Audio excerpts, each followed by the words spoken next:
Hi, I'm Owen from Rask Australia. Thanks for tuning in to the Rask Network.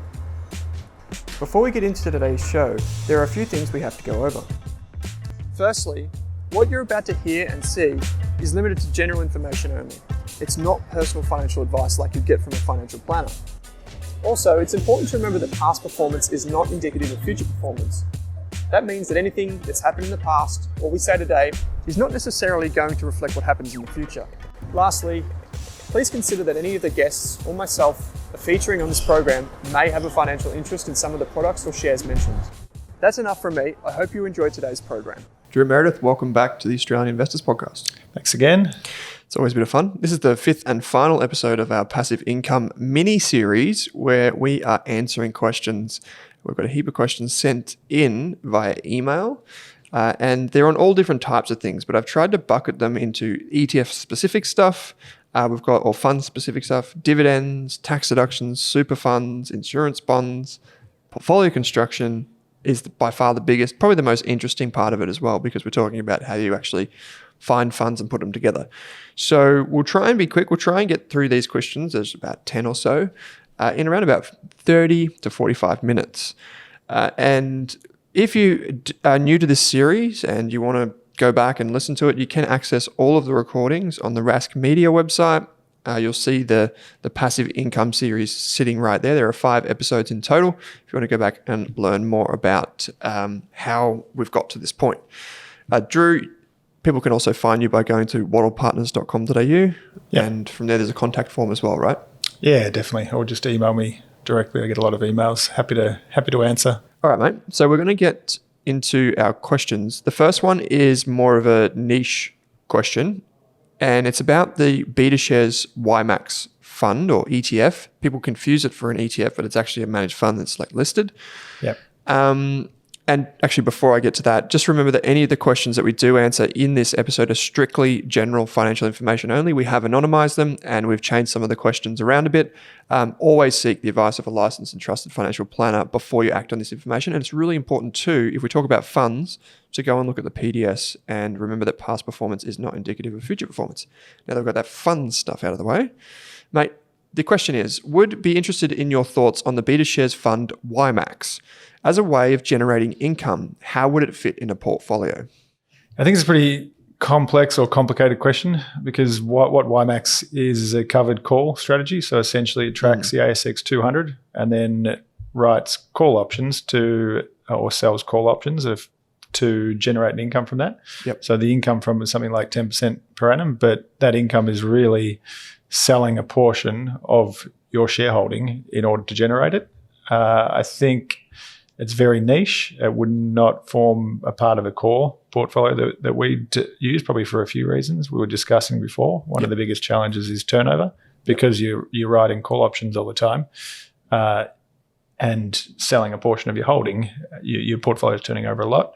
And then the other one is it kind of requires a flat market, so markets to track sideways, because if markets are moving too quickly up, you miss out on the upside. Mm-hmm. And if they're moving too quickly down, you're forced to sell into a selling market. Or a falling market. Do you kind of share those views as well? Yeah. So just to confirm how this one works, there's basically 2 parts of this portfolio. The first part is there's like a core holding of ASX stocks that pay dividends. And then over the top, once those stocks are held, the BetaShares team write options. And the benefit of writing options means that they can collect a small premium, very small premium, for selling options, say 3 to 7% above the share price. And BetaShares team collects that small amount of revenue or income, and if the shares were to rise to that point before the option expires, the person that bought that contract can exercise. And so the problem that you have is that shares can get called away. So if the market suddenly rises, say in 2 or 3 months, which it can do, particularly when it's volatile, which it can do, the shares effectively have to be sold or settled in cash. And what that does is it does create turnover. I couldn't find a turnover figure for it because I don't know if they want to post that, but a bit difficult to calculate too, probably. Yeah. So the end result is that I agree with you. Like this should be really like a tactical part of a portfolio, if at all. Yeah. We've talked about VHY before, which is the Vanguard high yield shares. I would opt for that. over this one. So if you think the market's going to be flat for 3 months and you're happy to take equity risk, you might put it in for a short period of time. Yeah. And if you're wondering why the share price keeps falling, it's because most of the return comes back as income. So that's basically why. That's a good question. Okay, the second question is, thanks for your recent podcast on passive income. I'm looking forward to the episodes to come. I'm in my mid-50s and have recently begun to invest in some index funds. The question goes on to say, how do you find ETFs that are growing capital and have a high income rather than yield? So I think the question is more around, how do you find ETFs or funds that don't just, not distorted by capital return, but also just will continue to pay a reasonable amount of income? I mean, it's the ultimate question, and probably a question that isn't asked enough, that, generally we look at what was yielding the most last year and go and buy that because it looks the most attractive. And, probably commodities are an example of that at the moment. They've had an incredible year. Their dividends are increasing. But I think it's probably what all retirees should be looking to do, or what most people are looking for, passive income, which is companies that are continually paying out more money every year. They call it, I think, dividend aristocrats overseas, like 10 or 15 years of increasing dividends. And I think we've found a group that's probably pretty widely known, which is Martin Currie. They've essentially run the entire strategy is based on I think it was something like consistent dividend for life, or an income for life. So it forgets about historical dividend yields and actually looks for companies that are growing dividends every year. And I think a big part of it is just that if you focus solely on what the historical dividend yield is, look for the biggest ones, well, generally they're paying out more in income than they are reinvesting in themselves. So it's about balancing that capital growth and business and earnings growth and paying out dividends on the other side. And this is a managed fund, right? It's not in a listed structure. I think there's an ETF for it as well. Yeah. Okay. They're probably kind of known for infrastructure and real assets. So that's probably the next part of the answer was, what are the kind of assets that are paying consistent and increasing their income every year? And it is things like infrastructure, like property, like real assets. That's where their focus has generally been, but also in, quality businesses that have got strong cash flow, because that's essentially what you want. Okay. I've just come up, I just did a quick search of this. Is it from BetaShares? The BetaShares Martin Currie Equity Income Fund? Is that RINC? What's that? EINC? Yeah. Okay. So it's the aim is to provide after-tax income yield above the ASX 200 by investing in Aussie equities and grow the income above the rate of inflation. Should be tough at the moment. Yeah, which is tough right now. Inflation at 5%, but long-term inflation is really 2.5% to 3%. Yeah. So I think that's what is really valuable is that growing income, not selling, buying one dividend stock and replacing it with another when the dividend falls. And historically, chasing last year's dividends has resulted in finding yield traps all over the market. Yeah. And this is, so I don't mean to keep coming back to this, but the Vanguard VHY ETF uses forecast dividends based on analyst consensus. And just just from a higher level with this question, I'd also just be mindful that what we're principally doing is looking for our buckets of yield. So Aussie equities, if it's a diversified portfolio, we know it's going to have some element of income if it's a managed fund or if it's a ETF. Whereas, say, if we're investing in US stocks, we might not get the same yield. So just in terms of buckets of yield, we could probably expect more from an Aussie equities portfolio or ETF or something like that, right? Yeah, definitely. Yeah. Okay. That's good to know. And how about, I guess, then bonds? Would you see bonds as a source of yield as well? Now, yeah. If you talked to me 12 months ago, it would have been a different question or a completely different answer, sorry. Yep. So the benefit, so everyone's seeing interest rates increasing as a negative. I've got a mortgage as well, so I hate seeing higher repayments. But the flip side is that, the Australian government bond has gone from about 0.8% yield to 4%. So the lowest risk investment you can buy is now yielding 4%. In the US, about 3.5%. So it does make bonds more investable. And then things like hybrids, essentially every other fixed income investment is priced off that bond yield. So hybrids pay a percentage above the bank bill swap rate. That's now somewhere between 4% and 5% from memory. So all these other asset classes now become investable again after being pretty much, for some people, untouchable. If you're getting 0.5% in a term deposit, why would you lock up your money for 12 months? Yeah. Yeah, okay. So there's some other questions here that have followed suit. The one is it better to have an all-in-one ETF, so like the Vanguard Diversified High Growth ETF, for balance, or an Aussie ETF due to the benefit of franking credits to maximize income? I think it's probably a two-pronged question, because you're going to have a portion of Aussie equities in the Vanguard product. Yeah. I'd generally say, just with my background, I'd want to build the asset allocation myself. Mm-hmm. No, I don't want Vanguard to determine why I split between growth or Australian and overseas equities. So I'd probably build it myself, even if it's from the Vanguard product. Maybe you go, if you prefer to invest in Australia, you might have 70% in Australian and 30% overseas. And at least you can control that rather than just being following Vanguard's SAA. Not that there's anything wrong with it. Yeah, I would say it also depends where you're at with your life cycle, I guess.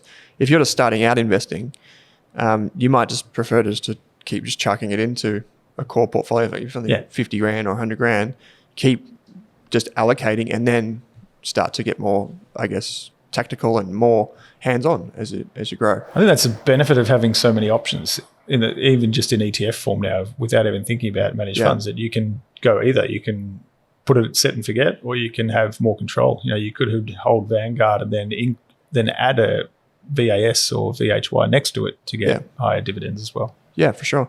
This is the final question from this one, which I was a bit stumped by, but also using Vanguard VAS, so the Australian Shares ETF, as an example, is there a calculator that can show you whether there is a better outcome from investing long-term, e.g. 10 or 20 years, whether you save fortnightly or save monthly and you cover the cost of brokerage a bit better? Not that I've found yet, and I don't think you've found one either. No. There is. I haven't seen this necessarily, because there are certain fees associated with different brokerage platforms or platforms in general. The one thing that I have found is there are investing frequency calculators. They don't take into account the cost of brokerage. Yeah, I'm sure someone out there will go and solve this now, but there's one from Perla, and there was one from the United States that shows investing frequency. So I'll put a link in the show notes, and basically it just shows that if you have a certain amount of money, so a finite amount of money to invest every month, would you be better off breaking it up fortnightly or monthly or annually? Yeah. And it's a very simple calculator, but I'll put that in the show notes.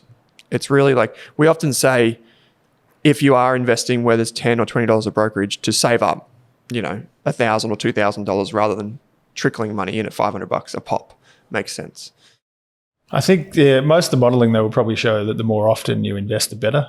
Yeah. Because the modelling assumes, the long-term return is positive, which means the longer you're in, the better compounding you get. And I think the fee is probably relevant there too. So if you're investing in exactly the same amount, obviously a lower fee product would end up, if it was invested in the same asset, a better outcome at the end. Yeah. This is a question that I just threw in just before, Drew, so we haven't had a chance to prep for this one, but I'll field this one if you like. The question is, I'm a new dad, 27 years old, and have a daughter who is now nearly 2. They got some money gifted to them when their daughter was born, and they just bought straight into the NDQ ETF, which is the NASDAQ 100 ETF through Pocket, which is ComSec Pocket, like micro investing.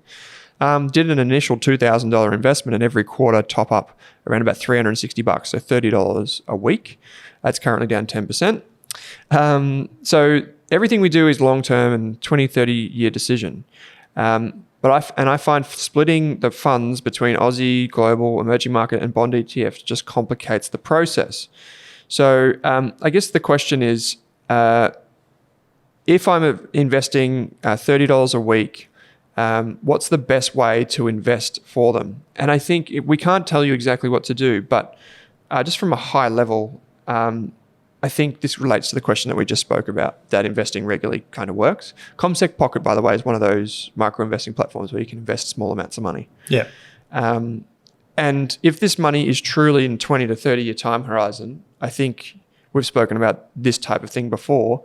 For younger people that are accumulating over a very long period of time, you would have a more aggressive allocation. Like, for example, 20 to 30 years, I'd imagine, is close to 100% equity. Yeah, I don't think you'd be holding bond ETFs. Yeah. Your cost of implementing would wipe out a significant amount of your return probably at the moment. So I was going to say, I think this is what the case you were saying before, where you're probably weekly investing is too often. given the transaction costs, then you probably want to reduce it to quarterly or something similar, so you're not paying a significant amount every year. Yeah. And equity, you can probably just find out that over time, over the years as money compounds, that you'll end up just eventually getting more bespoke with the strategy. At the moment, NDQ, IVV, the S&P 500 ETF, these types of ETFs are pretty well diversified, even though they may be US focused. If you just dollar cost averaging into them over the next 10 years, you might have a few grand put away, and then maybe you can start to be a bit more hands-on with it. The next question, mate, is specifically around dividends. And it says, how do you expect the coming dividend payments to be influenced by the current economy?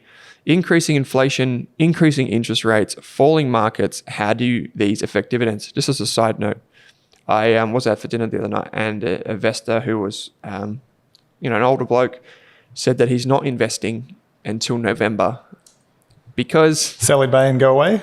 Well, he thinks there's more pain to come for the economy. Yeah. So...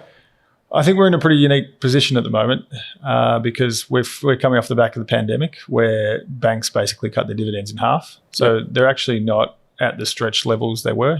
Payout ratios before that were getting close to 80 or 90%. They're well below that still, and they're still building up. You're seeing it might not as quickly as we thought. They didn't snap straight back.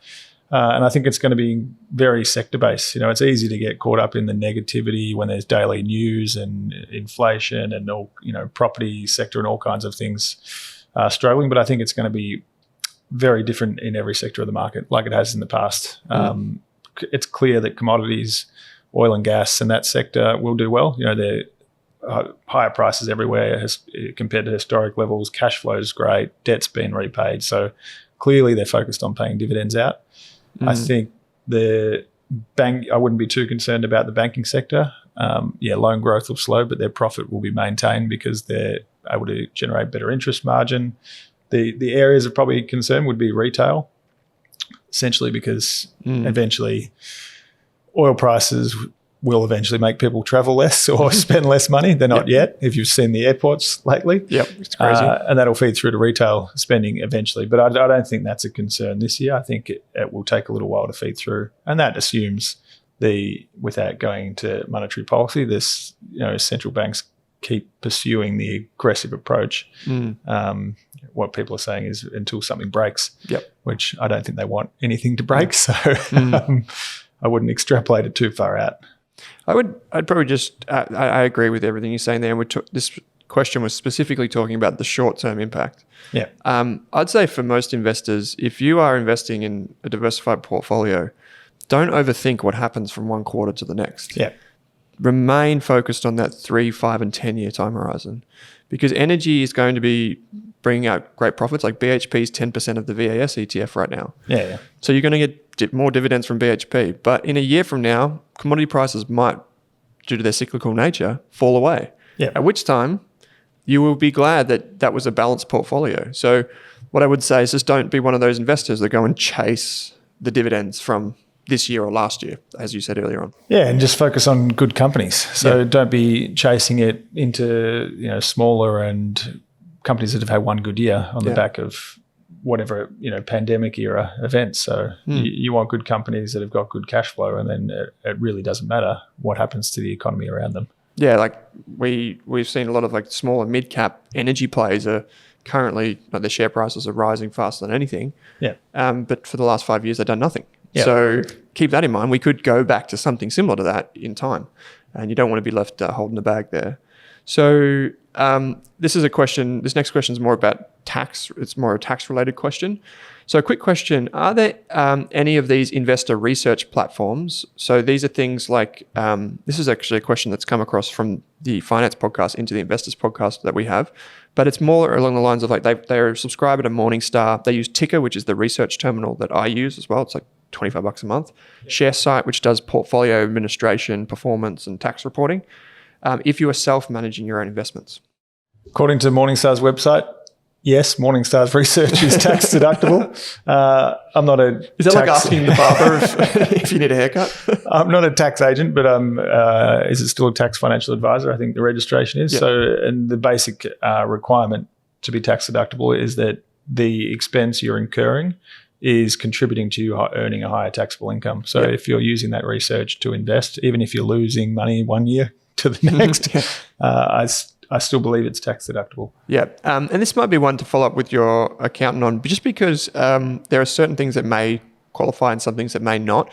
For example, if you don't have a portfolio already producing assessable income, you may find that you have to offset against something. And if you don't have income from a portfolio, it's a bit hard to justify. Yeah, I got $10,000 worth of subscriptions, but I don't have a portportfolio. You can't just go, oh, well, I'm a plumber on the side that doesn't need at least one stock. Yeah, you need something in there. So that's great. And they said, many thanks for the excellent podcast. No worries at all. Thanks for the question. So superannuation/investment bond. This is something that is going to get a bit into detail here. So for a person who has made the maximum concessional and non-concessional contributions to super and yet has another 10 years in their working life, is the 10-year investment bond a good investment vehicle? So I'll throw that over to you in just a second, but I'll just explain. An investment bond, often called an insurance bond, they were very popular before superannuation came into existence, because they were effectively a place where you could put money and that thing would be taxed in its own right, so outside of your own income. And then maybe I can let you explain the tax rules of if you want to. Otherwise, it's 125% is basically the cap on what you can contribute every year before you lose the tax advantage status. And what is the tax advantage status? Well, after 10 years, it can become tax-free. So that's the basics of it. You should read, obviously, the PDS before you get involved in one of these things, because they are complicated. So the question is, they've got 10 years left to go. Is this 10-year investment bond something they could consider? Yeah, I think the key there is it's not necessarily tax-free, but tax paid. So you're taxed at the company rate within the bond. So it's not like you're avoiding tax all completely. You're just paying it within that entity rather than personally. Good point. For us, we've never been big advocates. I know there are benefits, and I think the biggest benefit is people earning the highest marginal. If you're earning over $180,000 a year and you don't want any more taxable income, then this is perfect, because you're paying tax at a lower rate within that entity. It's also reasonable for where you want to lock that money away. So if you want to give it to your kids, but you don't want them spending it, you put it into one of these and they know it's there, but they can't touch it. I think the challenge, of course, is you lose some of the benefits of investing directly. You don't control when things are bought and sold, so it can be turned over within the portfolio, and you pay more tax than you may at 30% than you may want to. CGT discount, you don't get that through an investment bond, because it's essentially a company tax rate. And then the biggest challenge has been the limited options, and then you're essentially paying a fee for someone to administer it. So depending on the capital involved, we've used things like discretionary trusts more often, but they've got their own complexity. So it's essentially you're trying to reduce your taxable income and divert that to someone else in your family or elsewhere. Yeah, when I did a lot of research on these insurance and investment bonds, I found that they were most appropriate typically for people on, as you said, the higher income.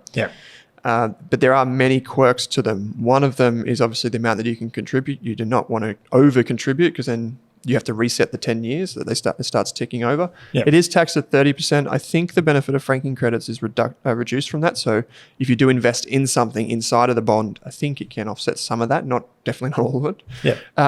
And inside of a bond, it really depends on who's providing the bond and what investment menu they give you. So say if it's like Australian Unity, and there are many others, but I know Australian Unity is a popular one amongst most people. Like Australian Unity will give you an investment menu. It might be managed funds or whatever, and you still pay fees to Australian Unity and to whoever does the investing as well.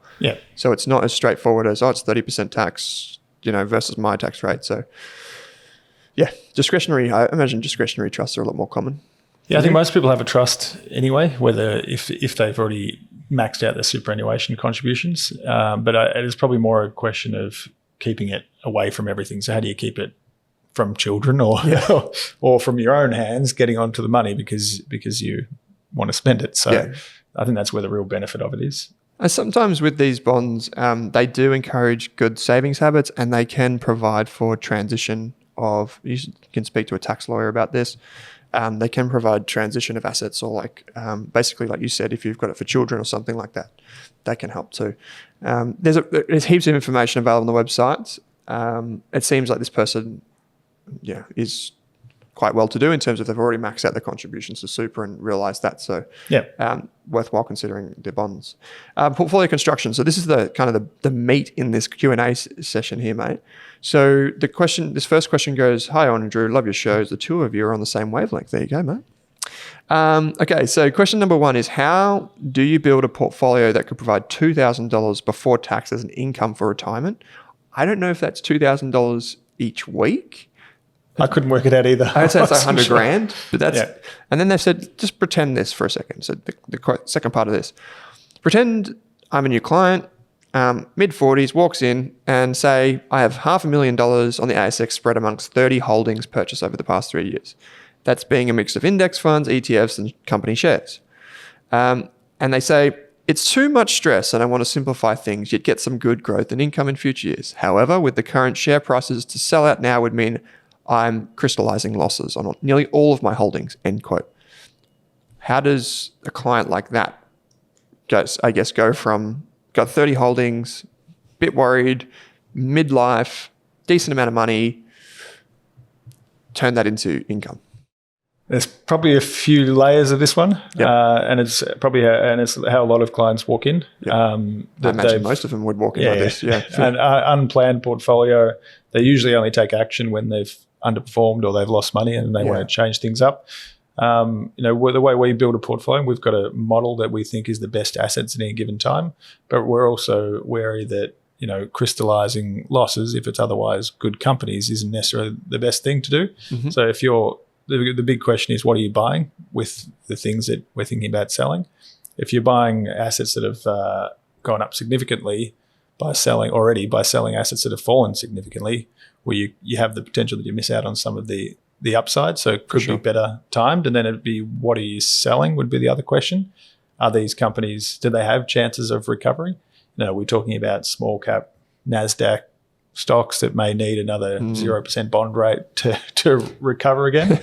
In the way we see it is, it's for new clients like a negotiation process. So we will always tell you exactly what we think straight away, and then it's a matter of working out how we get there.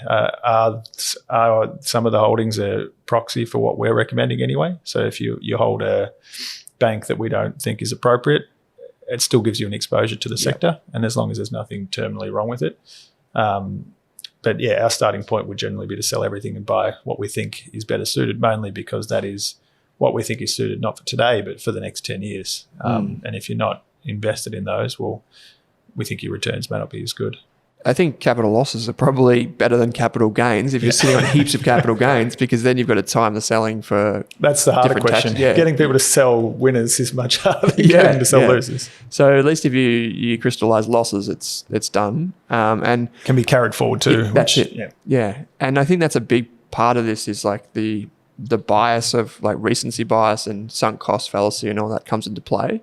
Yeah, where investors are like, well, I've owned this for a while, it's lost, but I still think it could be good. But the reality is it's not doing too well. I think it's more like a detox for a lot of people when they walk in and see a financial planner, because the financial planner goes down, well, what's your asset allocation? They go, don't know. And then you go, okay, well, this is probably what your risk profile suggests. How do we get to that from where you are now? Yeah. And that might be, a pretty aggressive risk profile of this person's hands-on, has already been doing this for a while. And they might be thinking, well, maybe 70-30 or something like that. And then, okay, how do we cut that? And it could take a year. Could take 18 months. So we don't always suggest doing it straight away. You don't have to pull off a Band-Aid and be there tomorrow. Yep. But, slowly doing 10% a quarter or 15% a quarter and stepping in. I'd say if someone's got based on like the case study that we did last week, which showed Jane and Ralph, which had that fictitious portfolio, and they needed between 1.2 and 1.6 million to get their desired level of income. If you've got $500,000 trying to get $2,000, I assume, per week, it's not going to happen. So at 40 years old, you still have a fair bit of accumulation in front of you, meaning you're still saving, you're still investing, probably in risk-on assets, equities, for example. You've probably got 10 years. And I think the key on that one would be growth. Like you're looking at $2,000 in income in retirement. Yep. But you don't need income now. So you need to be trying to balance growing the capital, reinvesting into the companies that you own, as well as generating a small amount of income now. If you want to balance those probably more towards growth. That makes sense. Okay, so the next question is, and this is a good one because we're talking about all of this stuff now because so much has happened in recent times. First of all, let me congratulate you on your YouTube videos, particularly the series with Drew. Absolutely amazing. A couple of questions for Drew. Number one, Drew, where do you see gold in an SMSF? Or at or near retirement time? Would you consider it as defensive or the alternative defensive bucket, which is what we talked about in the second episode, I believe it was, or somewhere else? What sort of percentage would you hold?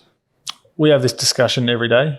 We've kind of settled on defensive alternatives for gold. It's a hard real asset. Yeah, the daily price can be volatile, but it's in short supply. We're not gold bugs by any means. Yep. But I think an often forgotten part about gold is the currency, that you can actually buy it in Australian and US dollars. If you buy it in Australian dollars and the Australian dollar is worth less, like it has been the last couple of years, the Australian dollar gold price goes up and you're actually breaking even or making money, even if the gold price itself is falling.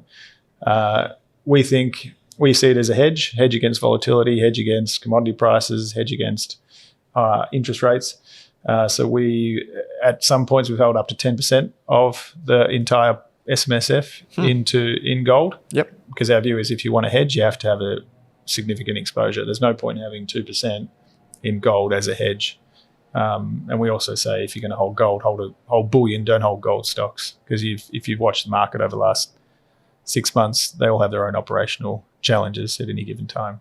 Yeah, I think this is and that's a good point. Just to chime in on that, a lot of people buy the stock equivalent of something thinking that is a good hedge, which is not always the case. So if you're building a portfolio, you want to have the best expression of that trade. So if you want gold price exposure, get gold. Yep. Don't buy the stock that digs gold out of the ground because you're exposed to cost overruns, reserve, hedging. estimation, hedging, all this sort of stuff. So just go with the best expression. And in this case, Drew says that up to 10% is had in the past. So the next question is, same as with gold, where do you see in an SMSF a property trust like this one? And she provided a link to the Trilogy Industrial Property Trust. I've never heard of this.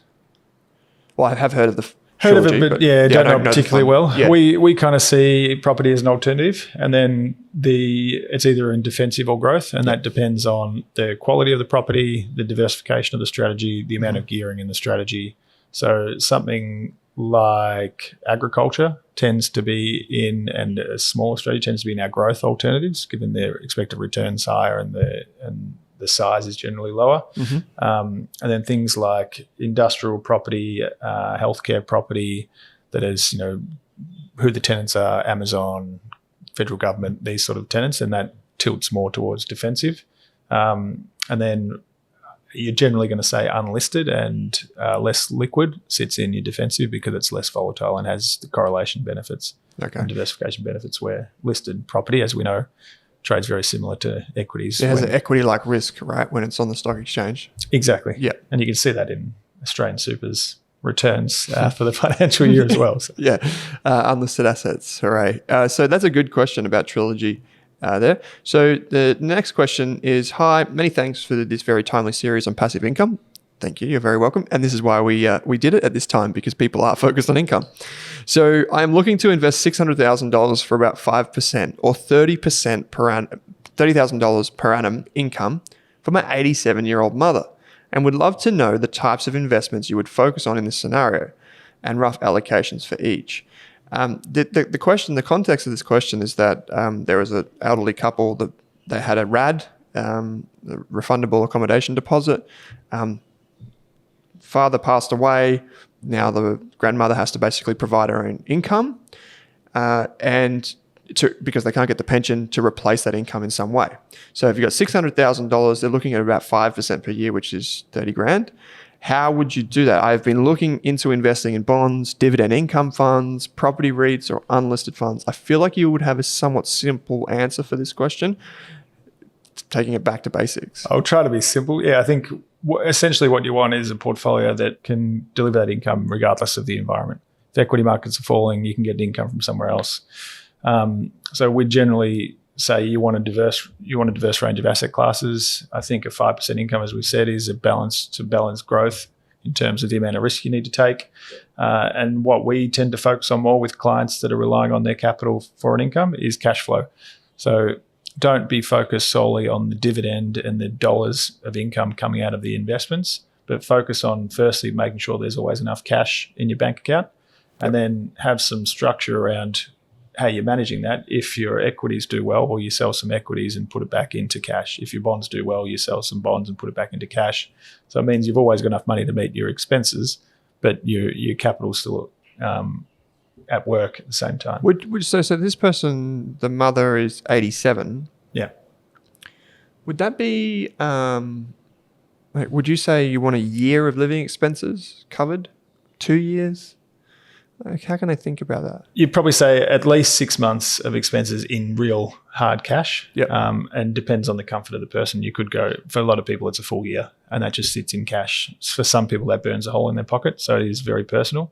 Yep. But I think one of the problems that a lot of clients we talk with have is that they get too focused on the dollar income coming out of the portfolio and comparing that to what they're drawing. And if with superannuation or most things, you have to draw more every year as you get older, and you simply can't. If you just chase the income that keeps up with that, you're just tilting your portfolio to assets that often no growth on the other side. So, I think, you could easily get a diverse range without taking a whole amount of risk. I had things like corporate bonds and hybrids that we talked about before. You can get 4% yield from them, and you can essentially top that up by diversifying and having some Australian equities or other investments, and across the board have a less volatile but portfolio averaging 5%. Just looked on the Macquarie website while you were answering that. 3.2? Yeah, 3.2 TD. Yeah. There's been an asterisk next to it, so keep that in mind. Read that asterisk. But my point was going to be, you mentioned in the prior podcast that you want to get the return with the least amount of risk. Yeah. And so you could probably build it from there up, right? If you know that you've got 3% from a TD, it's not that far to go to get to 5% if you need some risk on. Exactly. I mean, our starting point would be if you could get 5% for every client, if you get 5%, or if you can get the amount of income you need from putting all your money in a term deposit, which has been impossible for the last 10 years, then you do it. We recommended 7% term deposits back in 2007, but the equity market was doing 20% per annum, and not many people were comfortable locking away 5-year capital for 7%. And in hindsight, that would have been the best return you could get. Great idea. So it should be a starting point. Yep. It should be zero risk, guaranteed return. But most of the time, you can't quite get the 5 or 6 with that unless you have a significant amount of capital. Yep. I think just to recap this, you got 600 grand for an 87-year-old. I think you can, I think that's a pretty good effort. Like, I think a lot of people at 87 that are trying to self-fund with 600 grand, that's a pretty good position to be in. Yeah, I think you're going to be leaving capital to your children as well. Yeah. So that's kind of why you can keep some growth in there, but because it's generational. Yep. Okay, so the next question is, I have a question for the passive income series. My partner and I are both 26 and with very secure employment income. We currently only invested in Aussie shares and are saving cash to purchase our first investment property in the next 2 to 3 years. What would you suggest we do now to be able to have a diverse portfolio and a reliable passive income in the next 20 to 30 years? Hell of a question. I said the ultimate question, I think. Yeah. The first thing I say is if you're saving for an investment property, I'd just be saving for it, not putting it into equities at the moment, because you're going to be leveraging to have exposure to the market anyway. So I'd be focused completely on saving, because the risk is what's happened at the moment is your savings fall 15%. And you're forced to sell your equities at a time to buy the property that you want to. And it sounds like your priority is investment property, not growth through equity markets. Can I ask you a question? If you were 26 years old and you had really secure full-time employment income, would you consider an investment property over other asset classes? In hindsight, yeah, I think if you're 26, it's the best way to get leverage. Okay. And the cheapest way. You can leverage your money 5 times is essentially the benefit of investing in property, where if you did that in the other asset class, you're going to see significant volatility. So that's not advice. And that's with hindsight, because I didn't do that when I was 26. Yeah. Would you? That's it. I've come around to it. I'd probably do that. And particularly the key here is very secure full-time income, because anytime you add leverage into the mix, it's good while it's good. Yeah. Yeah. But you need that income to underwrite it, basically. And then you can do other things around that. But don't assume that what happened over the past 10 or 20 years with Aussie property is going to continue. Exactly. So that's probably one big caveat I'd put there. And in terms of a reliable passive income, once you're done with your shorter term or your medium term goal, you can continue to build out your equity portfolio. We did speak loosely about having, investment property, you get leverage, but then you can use lines of credit as well. Yeah. To secure against that asset. You start recycling that debt into other asset classes. Yeah, exactly. And that's where you can get leverage across asset classes. So that's something to consider. I think that would be a good question to actually ask your financial planner, who can help set you up and put you on the right track there. What percentage of our income, this is the same question, or questioner, listener, what percentage of our income after all outgoings should we be putting into a savings account, and what should we be investing into shares/ETFs? I think you're going to say all of it. Yeah. No, I think if you're saving for a property, an investment property anyway, I'd be putting all of it into your savings account, even if it's in your offset, and you're just reducing the amount of interest you're paying for the time being. And then in terms of saving, well, you need to think about, reverse engineer it and say, how much do I want in retirement, and work it. There's quite good modeling to work it back from there. But yeah, I'd always wary of mixing priorities. Know what it's easy for me to say it, but know what's your top priority? Yeah. And then just focus on that for the time being. Yeah. Offset account's a good one, because you don't pay tax on saved interest. Yeah. So with interest rates going up on mortgages, you're actually getting a better deal in your offset account. Good one. And I would just reinforce, the stock market isn't a place to put cash for 2 to 3 years. Hi, Owen and Drew. This is the next question. My question is, can you give me some concrete / real world examples of how to go about researching and selecting assets that go in the defensive side of a larger portfolio? Maybe we'll just start with that. Yep. I think that's the biggest challenge. There's so many options, potential investments you can invest into.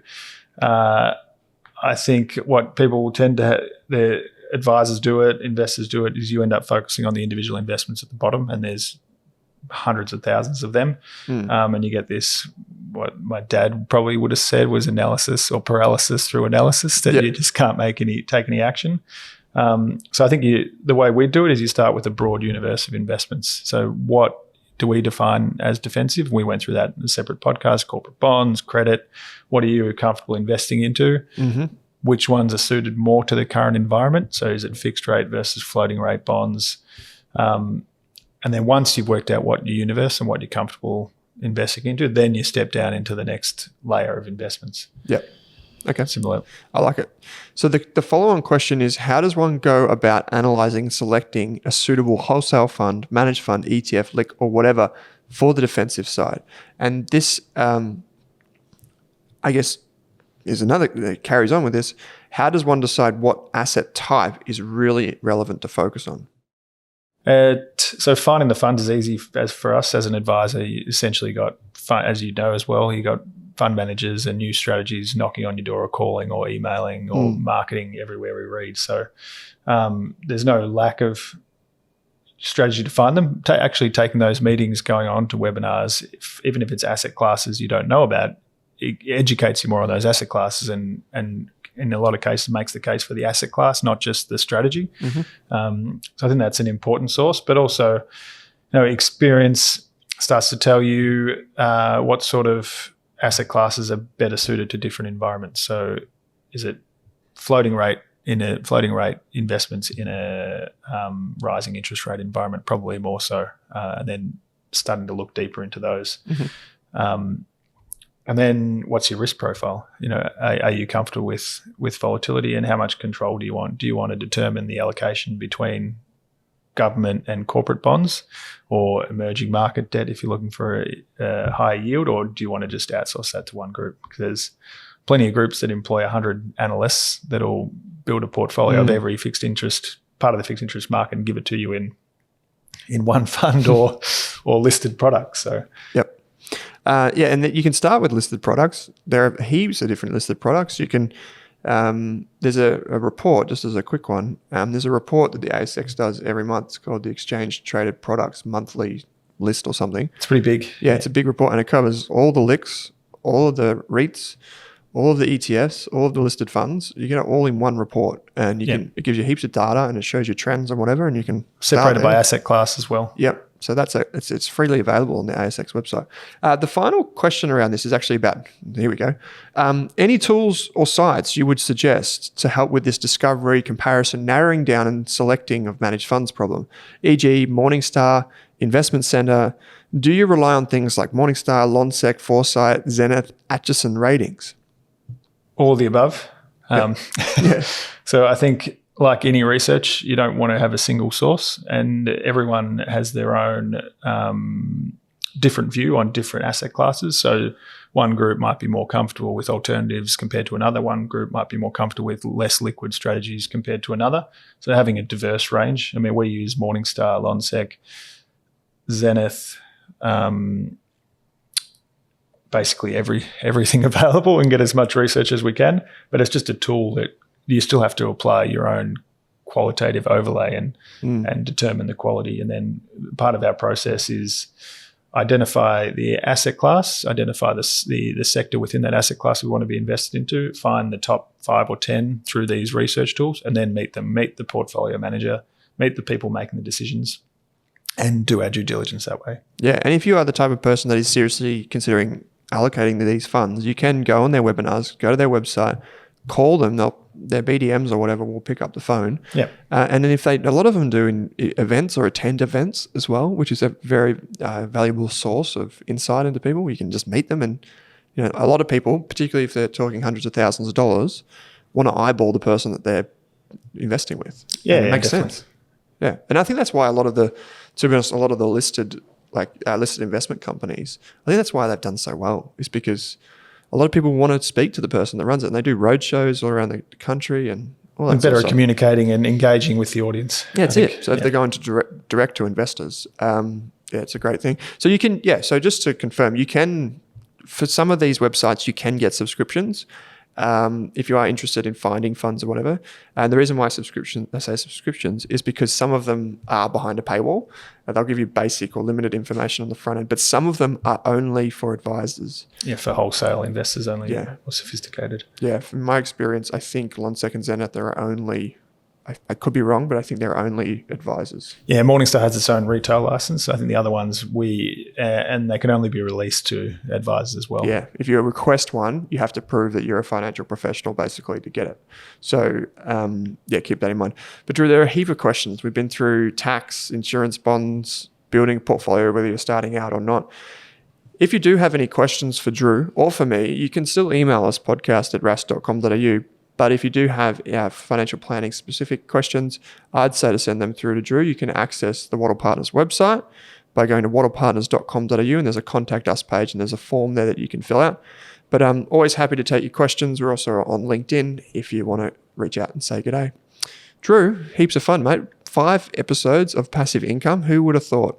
It's been fun. So thanks for joining me. Thanks again.